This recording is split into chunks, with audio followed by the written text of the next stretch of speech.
আসসালামু আলাইকুম। আজ তৈরি করছি গরুর মাংসের ভুনা। আজকের গরুর মাংসের ভুনাটা তৈরির প্রসেসগুলোও ভিন্ন, স্বাদেও ভিন্ন। খেতে অসাধারণ স্বাদের এই গরুর মাংসের ভুনাটা আজকে আপনাদের সাথে শেয়ার করব। আমি রেগুলার এরকমভাবেই রান্নাটা করে থাকি, তাই মনে করলাম আপনাদের সাথেও আজকের রেসিপিটি শেয়ার করা যাক। চলুন শুরু করছি। আমি এখানে একটা হাঁড়ি বসিয়ে দিয়েছি চুলায়। হাঁড়িটা যখন একটু গরম হয়ে আসবে তখন আমি এখানে দিচ্ছি 1.5 কেজি পরিমাণে গরুর মাংস।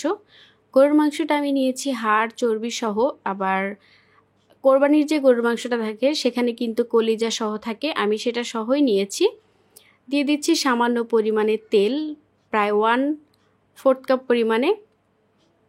তেলটা দিয়ে যখন এরকম একটু পানি বের হবে তখন আমি দিয়ে দেব লবণ। আমি এখানে দিচ্ছি 1 চামচ পরিমাণের লবণ। লবণটা দিয়ে নাড়াচাড়া করে মিশিয়ে দেব। লবণের সাথে মাংসটা ভালোভাবে মিশিয়ে দিয়ে তারপরে আমি ঢাকনা দিয়ে ঢেকে দেব। আর অবশ্যই কিন্তু লবণটা ভালোভাবে চারপাশ থেকে মাংসের গায়ে যাতে লেগে যায় সেভাবে করে মিশিয়ে দিতে হবে। ঢাকনা দিয়ে ঢেকে দিলাম, অপেক্ষা করছি কিছুটা সেদ্ধ হয়ে যাবে এবং কিছুটা পানিও বের হবে ততক্ষণ পর্যন্ত। এই পর্যায়ে ঢাকনাটা তুলে নিচ্ছি। দেখতে পাচ্ছেন বেশ কিছুটা পানি বের হয়েছে মাংস থেকে এবং অনেকটা সেদ্ধও হয়ে গেছে। অবশ্যই কিন্তু এই প্রসেসগুলো চুলার আঁচ মিডিয়াম টু লোতে রেখে তারপরে করতে হবে। দিয়ে দিচ্ছি এখানে 1/4 কাপ পরিমাণে পেঁয়াজ কুচি,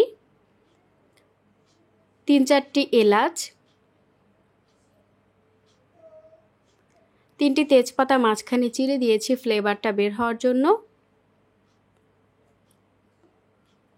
আর দিচ্ছি দারুচিনি 4-5টি। গোটা মশলা জাস্ট এতটুকুই দিলাম। এখন আমি বাকি উপকরণগুলো দেব। দিয়ে দিচ্ছি হলুদের গুঁড়া 1/2 চামচ পরিমাণে, লাল মরিচের গুঁড়া 1.5 চামচ পরিমাণে, ঝালটা আপনাদের পছন্দ মতো আপনারা অ্যাডজাস্ট করে নিতে পারেন। ধনিয়ার গুঁড়া দিচ্ছি 2 চামচ পরিমাণে, দিচ্ছি জিরার গুঁড়া 1.5 চামচ পরিমাণে। গুঁড়া মশলাগুলো খুব ভালোভাবে মাংসের সাথে মিশিয়ে দিতে হবে। এভাবে করে নাড়াচাড়া করে তারপরে আমি মাংসের সাথে খুব ভালোভাবে গুঁড়া মশলাগুলো মিশিয়ে দিলাম। এ পর্যায়ে ঢাকনা দিয়ে ঢেকে অপেক্ষা করব। প্রায় আমি এখানে অপেক্ষা করছি 10 থেকে 15 মিনিট। 15 মিনিট পরে আমি ঢাকনাটা তুলে নিয়েছি। চুলার আঁচটা মিডিয়াম টু লোতে রেখে তারপরে করেছি। এই প্রসেসগুলো করতে করতে মাংসটা পারফেক্টভাবে সেদ্ধ হয়ে যাবে। এখন আমি দিচ্ছি আদা রসুন বাটা। আদা রসুন বাটা দিচ্ছি 2 টেবিল চামচ পরিমাণে। আর দিচ্ছি পেঁয়াজ বাটা। পেঁয়াজ বাটা আমি এখানে সাথে টমেটো অ্যাড করেছি, আপনারা চাইলে শুধু পেঁয়াজ বাটাটাও এখানে দিতে পারেন। আমি এখানে দিয়েছি 1/3 কাপ পরিমাণে পেঁয়াজ বাটা। বাটা মশলা দিয়ে নাড়াচাড়া করে মিশিয়ে দিয়ে ঢাকনা দিয়ে ঢেকে অপেক্ষা করছি। কিছুক্ষণ পরে ঢাকনাটা তুলে নিচ্ছি। আর দেখতেই পাচ্ছেন মাংসটা কিন্তু একটু মাখো মাখো হয়ে গেছে। এখন আমি দিয়ে দিচ্ছি উপরে পেঁয়াজ বেরেস্তা। আমি এখানে 1/2 কাপ পরিমাণে পেঁয়াজ বেরেস্তা দিয়েছি। আর দিয়েছি 1/2 চামচ পরিমাণে গরম মশলার গুঁড়া।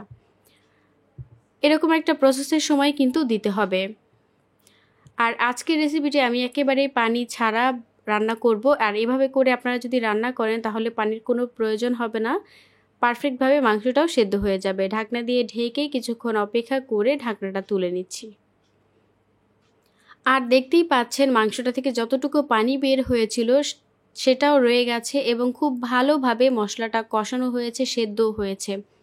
এই রেসিপিটির স্বাদ অসাধারণ। আমি উপর থেকে কিছু পেঁয়াজ বেরেস্তা দিয়ে দিচ্ছি। গরম গরম ভাত, নান, রুটি, পোলাও বা পরোটার সাথে আজকের এই রেসিপিটি খুব ভালো জমে যায়। আশা করছি আজকের এই গরুর মাংসের ভুনাটা আপনাদের কাছে খুব ভালো লাগবে। ভালো লাগলে অবশ্যই একটা লাইক করবেন এবং আমার ফেসবুক পেজে আপনারা অ্যাক্টিভ থাকবেন। আজকে এই পর্যন্ত। আল্লাহ হাফেজ।